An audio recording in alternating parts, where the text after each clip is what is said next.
ya sudah, beramallah untuk neraka. Beramallah untuk neraka, bebas. Tapi harus sesuai dengan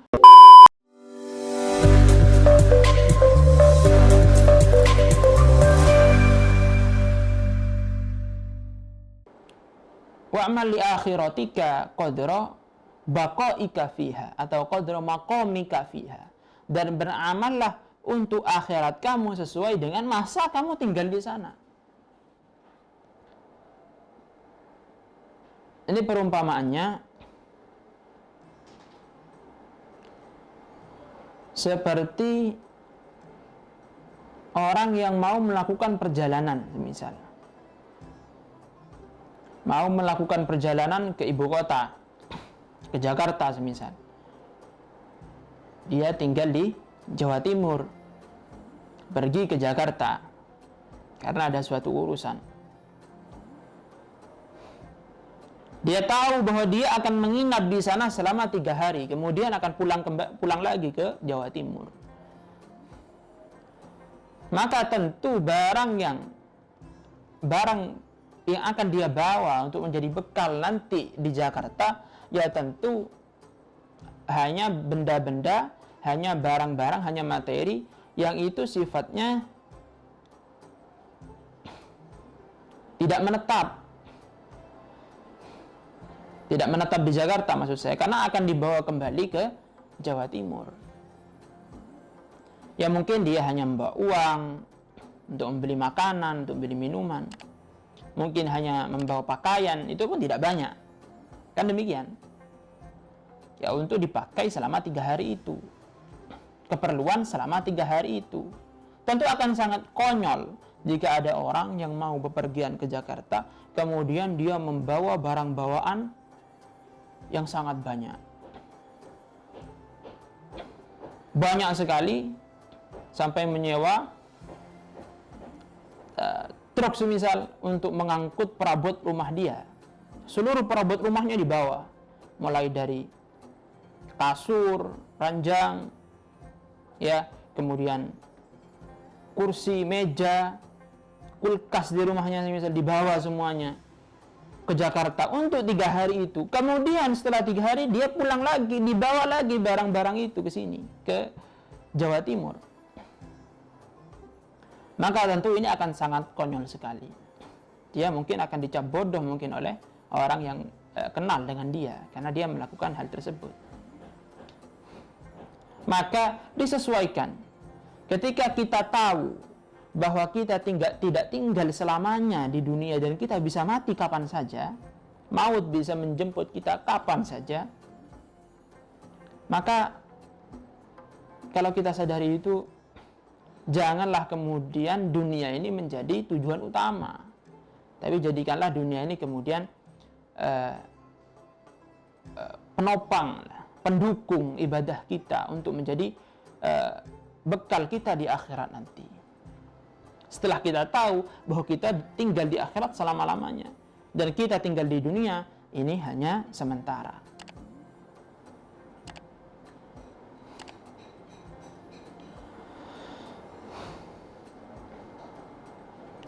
Wa'mal lillahi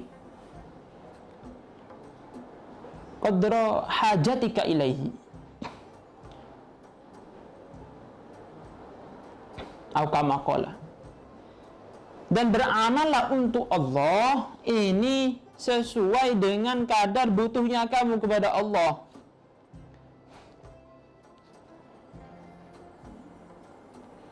Jadi engkau seberapa butuh sih kepada Allah?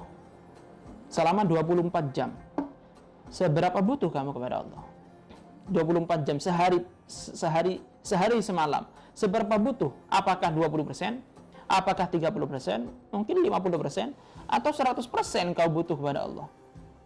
Kalau engkau butuh kepada Allah itu 100%, bahkan setiap detik yang kamu lalui di situ kamu butuh kepada Allah, maka usahakanlah juga seluruh amal kita ini sesuai dengan kadar kebutuhan kita kepada Allah. Kita usahakan, kita berusaha.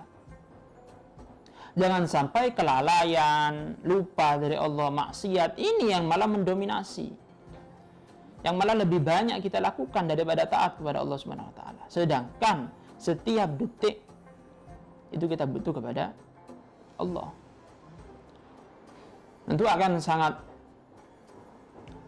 konyol ketika ada seseorang yang semisal dia sakit, dia hanya terbaring di atas ranjangnya, tidak bisa kemana-mana, dan satu-satunya yang membiayai dan merawat dia adalah saudaranya semisal. Maka tentu orang yang sakit ini, ketika dia sadar bahwa dia sangat membutuhkan keluarga, sangat membutuhkan saudaranya, tanpa saudaranya dia bisa mati, tentu dia akan berusaha sebaik mungkin agar tidak membuat saudaranya tadi marah, agar tidak membuat saudaranya tadi murka kepada dia, kan demikian. Ya sama dengan kalau kita mengaku butuh kepada Allah dan kita sadari itu, kita akui itu, maka kita harus selalu berusaha untuk melakukan amal-amal yang baik. Usahakan menyesuaikan amal kita untuk Allah Subhanahu wa taala, ini dengan kebutuhan kita kepada Allah. Kemudian makalah itu ditutup dengan wa'mal linnar biqadri quwwatika fiha. Atau kama qala. Dan beramallah untuk neraka sesuai dengan kekuatan kamu, sesuai dengan kemampuan kamu untuk tinggal di dalamnya.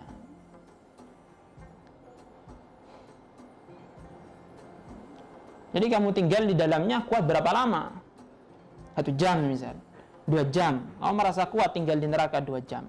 Ya sudah, beramallah untuk neraka. Beramallah untuk neraka, bebas. Tapi harus sesuai dengan kemampuan kamu untuk tinggal di dalamnya. Kuat tinggal 2 jam, kuat tinggal 5 jam, ya sudah, maksiat kepada Allah, lakukan. Kalau memang kamu merasa kuat di waktu itu, dengan kadar waktu 5 jam itu bermaksiat atau tinggal di nerakanya Allah Subhanahu wa ta'ala.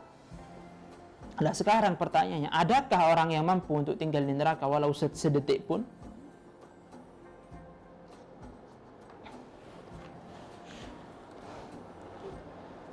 Ini berarti tamparan bagi kita semua yang masih gemar untuk bermaksiat, yang masih senang untuk mendurhakai perintah Allah Subhanahu wa taala. Karena dengan kita melakukan maksiat, ini seakan-akan kita ini merasa mampu, merasa sombong. Siksa neraka, aku bisa menahannya, aku bisa membendung rasa sakitnya, sehingga aku bisa tinggal di sana walaupun sebentar saja. Ini adalah suatu kesombongan, dan itu bisa jadi tidak terucapkan oleh kita secara lisan, tapi terucapkan oleh kita secara hal, secara tingkah laku kita dengan terus bermaksiat kepada Allah. Ini sudah seperti tantangan kepada Allah untuk memberikan dia azab. Wa na'udzubillahi min dzalika. Jadi barang siapa sadar dan mengakui, menyadari bahwa dirinya akan mati dan tidak ada pilihan di hadapannya, hunian masa depan dia pilihannya hanya 2, surga atau neraka, maka ba'athahu dzalika illa amalus shalih. Hal itu akan membangkitkan dia untuk melakukan amal yang soleh. Hasbal istita'ati, sesuai dengan kemampuan dia. Sesuai dengan kemampuan dia. Apa yang dimaksud istita'ah? Istita'ah ini ada 2 pengertian. Istita'ah punya 2 pengertian. Yang pertama bermakna kemampuan. Artinya kemampuan ini, dia ini bisa melakukan amal tersebut. Memang bisa. Karena apa? Karena ada sarananya, alatnya tersedia, sehingga dia mampu untuk melaksanakan amal tersebut. Semisal haji. Syarat haji syarat wajibnya haji ini istito'ah. Orang tadi harus istito'ah, mampu untuk melaksanakan haji. Kemampuan ini dari mana? Ditafsiri oleh Kanjeng Nabi bahwa yang dimaksud dari istito'ah dalam haji itu ada az-zat war-rahilah. Az-zat war-rahilah. Bekal dan kendaraan. Sehingga ketika orang itu tidak memiliki bekal untuk melakukan haji atau tidak memiliki kendaraan, maka dia tidak disebut istito'ah. Dia dikatakan tidak mampu untuk melaksanakan haji. Kenapa? Karena tidak sarana untuk melakukan haji tidak cukup. Alat untuk melakukan haji belum sempurna dia miliki, sehingga tidak wajib. Itu istito'ah dengan makna mampu. Ada kalanya istito'ah ini bermakna kemauan dari orang tersebut untuk melaksanakan suatu amal. Semisal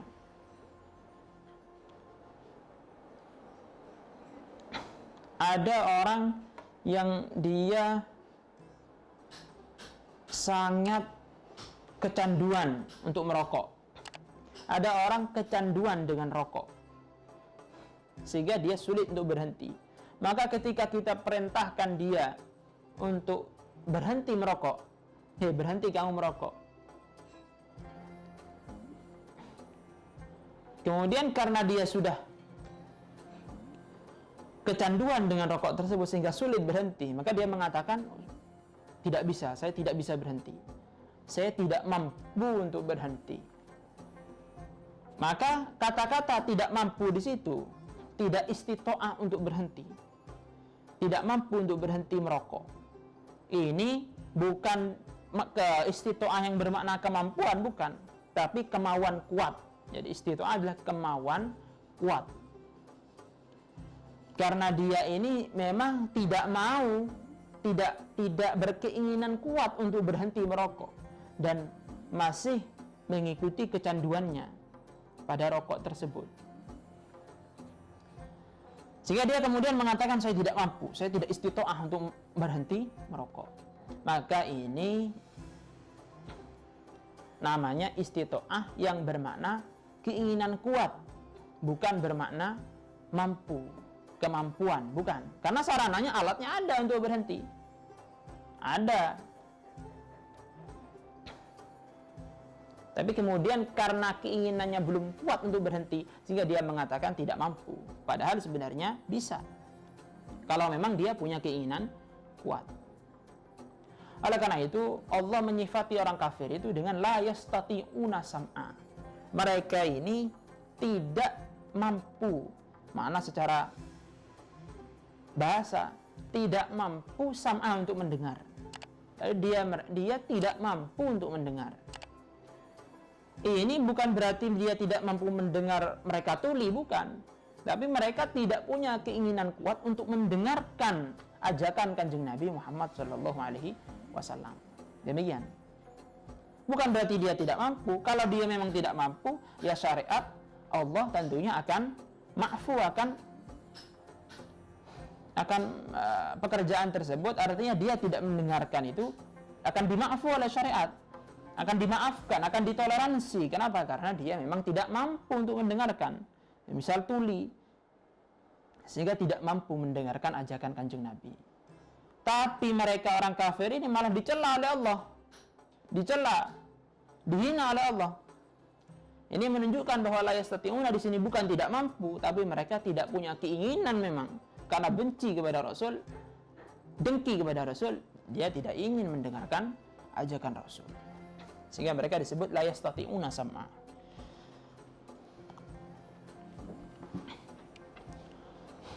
Umil amali sholihah, di antara amal-amal yang baik itu musa'adatul muslimin, membantu orang-orang Islam, membantu sesama. Umil amal iku setengah saking piro-piro penggawian as-sholihati kang bagus, musa'adatul muslimina utawi nulungi piro-piro wong Islam. Wa nadharu lan ningali ilaihim maring muslimin ba'il atfi, kelawan peninggal lembut, warahmati lan rahmat, AC khususan, idza sabaqa minhum ihsanun ilaihim khususan, kelawan tertentu, idza sabaqa yang dalam nalikane dingini minhum saking muslimin ihsanun apa gawe bagus ilaihi maring insan. Baik, di antara amal soleh adalah membantu sesama muslim. Di antara amal soleh membantu sesama muslim dan memandang mereka bi'ain athwir rahmah, dengan pandangan yang rahmat, bukan pandangan benci, iri, bukan, tapi dengan pandangan rahmat, pandangan kasih sayang. Khususan idza sabaqa minhum ihsan ilaihi, terlebih jika muslimin tadi itu terlebih dulu berbuat baik kepada kita, maka kita harus mukafaah, harus membalasnya dengan yang sama, dengan yang setara dengan yang dia berikan. Itu paling tidak. Lebih baik lagi kalau kita membalasnya dengan yang lebih baik dari yang dia berikan. Wa amma thamaratuha, lan anapun utawi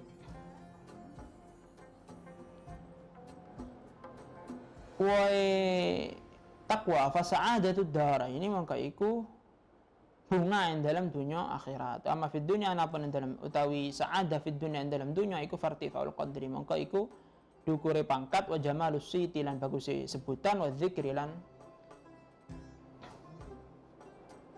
pinutur dan pitutur, waqtisabul muwaddati lan ngasilaken demen minan nas saking menungso, li anna sahibat taqwa karena satuhni wong kang andune takwa yu'azzimu iku ngagungaken hu ing sahibat taqwa al asaghiru sapa pira-pira wong kang nom, wong kang cilik, wa yahabulan wedi ngormat hu ing sahibat taqwa al kabiru sapa pira-pira kang gedhe, wa yara lan ningali hu ing sahibut taqwa kullu aqilin sapa saben-saben wong kang duweni akal, annahu sa'atuhuni sahibut taqwa al aula iku luwih utama bil birri kelawan gawe bagus, wal ihsan ya tegese gawe bagus. Buah dari ketakwaan itu apa? Buah dari ketakwaan itu adalah sa'adatud darain, bahagia di dunia dan di akhirat. Di dunia apa yang didapatkan? Irtifa'ul qadri, pangkat yang tinggi, wa jamalus siti wa dzikri, dan sebutan yang baik, waqtisabul mawaddah minan nas, menghasilkan cinta daripada manusia, li'anna sahibat taqwa yu'azzimul asaghir wa yahabul akabir, karena orang yang mempunyai ketakwaan yang baik itu yu'azzimul asaghir, dia akan diagungkan oleh orang-orang kecil, baik ini kecil umur, kecil pangkat dan lain sebagainya. Wa yahabul akabir, dan akan dihormati oleh orang-orang yang besar, baik ini besar pangkat atau besar usia. Wa yarahu kullu aqil annahu al-aula bil birri wal ihsan, dan setiap orang berakal akan memandang dia sebagai orang yang paling layak, paling utama untuk diberikan untuk menjadi sasaran perbuatan baik.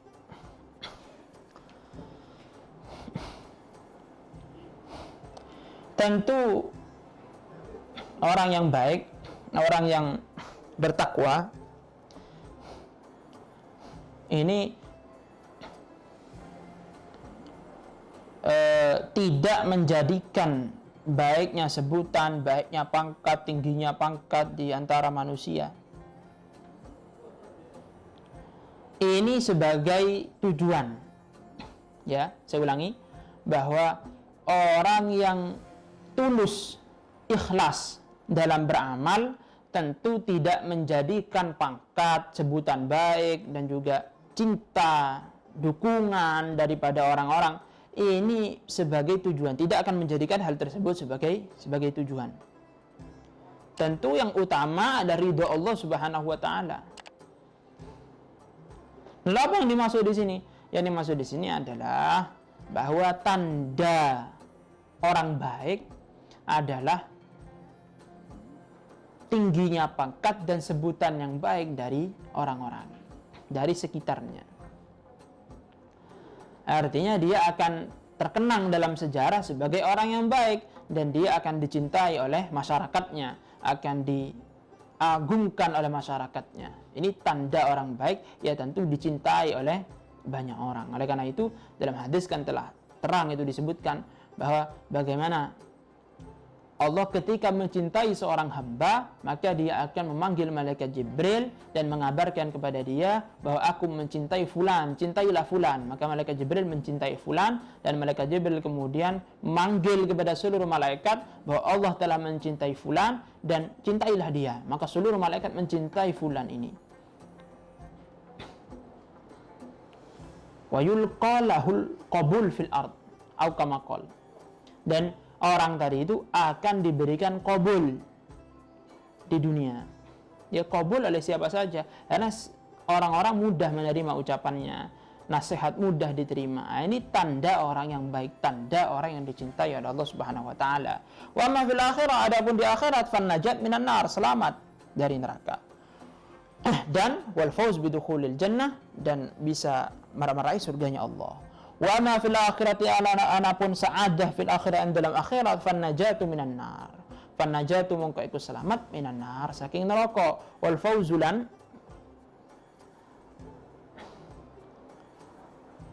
peco bidukhulil jannati, kelawan mlebu swarga. Wa kafalan nyukupi al muttaqina ing pira-pira wong kang takwa, apane syarafan kemuliaane, annallaha apa satuhune Allah Ta'ala yaqulu iku dawu sapa Allah fihim ing dalam muttaqin, innallaha ma'al ladzina taqaw wal ladzina hum muhsinun. Innallaha sa'atuhni Allah ma'al ladzina iku tetep ing dalam sertane pira-pira, ma'al ladzina iku tetep ing dalam sertane wong akeh ittaqaw kang padha takwa sapa alladzina wal ladzina lam akeh hum kang utai alladzina muhsinun iku pira-pira kang gawe bagus. Adapun sa'adah di akhirat, ya tentu selamat dari neraka Allah, masuk dalam surganya Allah, beruntung dengan masuk dalam surganya Allah. Wa kafal muttaqina syarafan, cukuplah menjadi kebanggaan tersendiri, menjadi kemuliaan tersendiri bagi orang-orang yang bertakwa, bahwa Allah yaqulu berkata fihim mengenai mereka, innallaha ma'al ladzina taqaw, sesungguhnya Allah bersama orang yang bertakwa. Maksudnya bersama apa? Rahmat, memberikan rahmat, wan nusrah, memberikan pertolongan, wal ladzina hum muhsinun, dan orang-orang yang berbuat baik.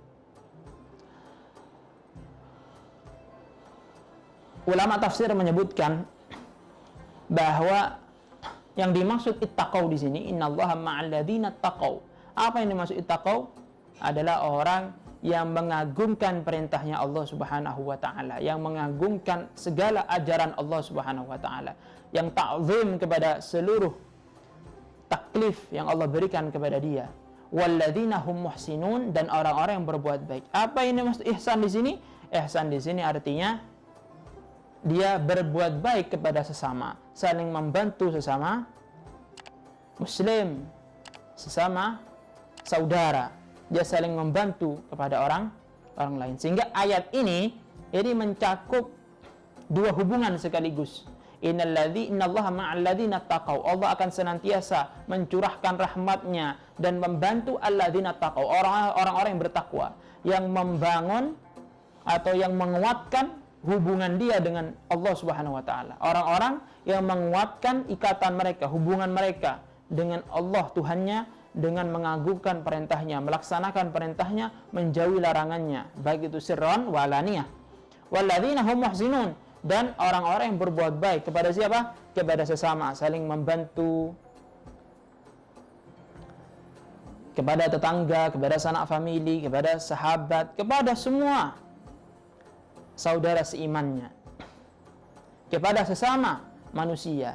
Mereka adalah muhsinun. Sehingga ayat ini adalah salah satu ayat yang jami', ayat yang mengumpulkan ajaran untuk menguatkan dua hubungan sekaligus, yang mana salah satunya tidak bisa untuk ditinggalkan, yaitu bertakwa. meningkatkan tingkat ketakwaan kepada Allah Subhanahu wa taala. Walladzina hum muhsinun, ini berbuat baik kepada sesama. Sehingga salah seorang dari ulama ketika dia mau wafat, dalam keadaan sekarat, dia hampir wafat, dia berpesan kepada anaknya, "Nak, kalau aku mau berwasiat harta, lama lali, saya tidak punya harta. Jadi kalau saya mau memberi harta, saya tidak punya harta, saya orang miskin. Tapi cukuplah wasiatku kepadamu akhir surat An-Nahl." Apa akhir surat An-Nahl? Ya ini, innallaha ma'al ladzina taqaw wal ladzina hum muhsinun. Sesungguhnya Allah bersama, membantu, mencurahkan rahmatnya, memberikan pertolongan kepada orang-orang yang bertakwa. Kuat hubungannya dengan Allah, wal ladzina hum muhsinun, kuat hubungannya dengan sesama. Baik.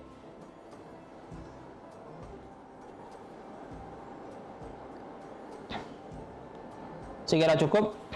Itulah pembahasan kita pada episode kedua ini mengenai takwa. Insyaallah nanti di episode ketiga kita akan mulai membahas adabul muallim, tata krama dari seorang pengajar. Baik, semoga yang sudah kita bahas bersama pada kesempatan kali ini berbuah manfaat. Amin ya rabbal alamin.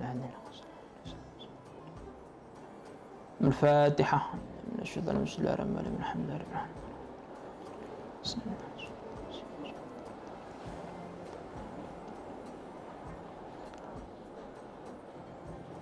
Baik, kita belajar bersama, ya, mengkaji bersama kitab ini. Jadi kalau ada koreksi silahkan disampaikan di komen di bawah. Terima kasih. Wassalamualaikum warahmatullahi wabarakatuh.